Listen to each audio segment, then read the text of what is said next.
Praise the lord. ఇప్పుడు మనం చూస్తున్న ఈ ప్రదేశం అంతా కూడా యేసు ప్రభు వారిని ఆనాడు సిలువేసిన గొల్గతా పర్వతము. ఇదే మౌంట్ ఆఫ్ కల్వరీ. దేవునికి స్తోత్రం కలుగును గాక. ఇందాక చూసినట్టుగా ఈ గొల్గతా కొండ మీద ఆ ప్రాంతం ఏదైతే అక్కడే ప్రభువైన యేసుక్రీస్తు వారిని సిలువేశారు. ఇల్లు పర్వతం ఇప్పుడు కూడా ఒరిజినల్ సిలువ యొక్క పీస్ అందులో ఉంది. దేవుని కృపను బట్టి గొల్గతా యేసు ప్రభు వారు సిలువేయబడిన ప్రాంతంలో సందర్శించడం దేవుడు చూపిన కృపను బట్టి దేవుని మహిమ కలుగును గాక. God bless.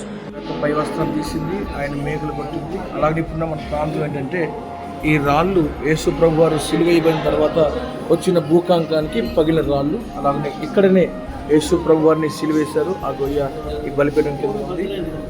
దేవుని కృప ఇవన్నీ చూడడానికి దేవుడు సహాయం చేశాడు. దేవునికి స్తోత్రం కలుగును గాక.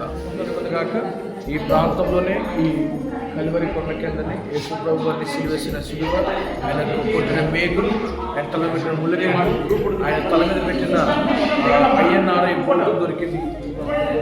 చూడడానికి దేవుడు దేవుని మహిమ కలుగును గాక.